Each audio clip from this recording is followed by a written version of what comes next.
autistic 21-year-old girl. She has MR and she's ADHD. How was it in the beginning when you first found out? I was very upset at the point that I was going to quit and throw in the towel, but then I realized at this point that I needed to realize that she's autistic and be the person I need to and raise her. And other people offered you alternatives, like you could put her in a home. Yes, other people offered me to turn around and said, why don't I put her in a home, put her on medication? And I didn't want to do either one of those. I chose to raise her without any medication or putting her in a home. So what were you doing to alleviate some of her stress or some of your stress?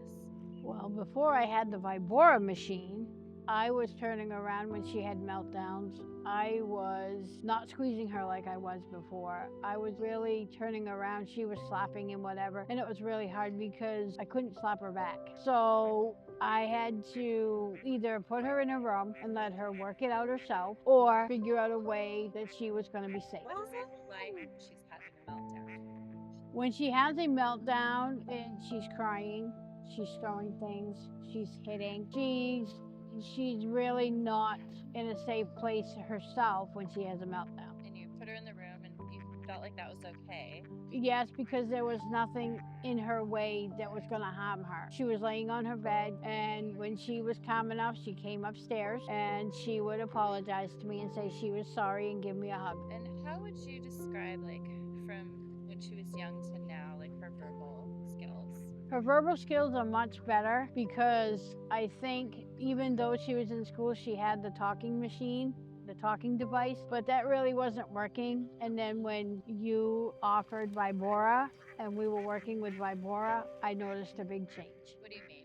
Because when I had her use it to her ear and she would use it for 20 minutes, I think that the vibration in her ear opened up a different vocabulary because now I'm hearing words that I would never hear her say. You know, like it's a beautiful day, or, you know, geez, mom, you know, you look good. I've never heard her say anything like that before. So I know the Vibora machine is working. And when do you use Vibora? I use Vibora in the mornings and at night when I see, you know, if she's stimming too much or she's getting too excited on her movies, I have her sit in the chair and I have her put it to her ear like she just did. She sits there and she listens to it. And then when the 20 minutes is up, I let her go do her thing during the day. And if I see she's getting the same way at night, we do it again. So basically 2 times a day. So that's all you need? Yes. Do you know which button you're using or which frequency she likes? I think she likes the humming because that's the vibration that she likes, and she pushes it right to her ear so she gets the actual humming. What do you want other parents to know about Vibora? I want them to know that it is effective. It does work. Don't do medication. That's the least of what I would want in a parent. I want them to be able to get the sound healing that I get when Jasmine uses hers. Medication is not the answer. And I see that it does work on Jasmine. The Vibora does work. And then how do you use the Vibora as a parent? I use the Vibora like at night when she's calm and my day is done. I lay on the couch and I basically put it on like the humming or whatever it is, and I just lay it on my chest. And it's almost just like a stress reliever, but I also feel, you know, it working on me in the process. What has it done for your stress or sleep? My stress level is down and my sleep is getting better. And it doesn't take long for me to at least put it on my chest and I'm out. What advice would you have for the Vibora machine? Like, what would you tell somebody if it's their first time, they're not sure about using it? I would say give it a try. Don't be afraid to try it. And how long would you say? I use it for 20 minutes a day. You know, I mean, if you feel like you need to use it more, use it more. But if you don't, then 20 minutes is all you need a day, then use it. But I wouldn't be afraid to try it. It is fabulous in health, mental, physical, and whatever you need.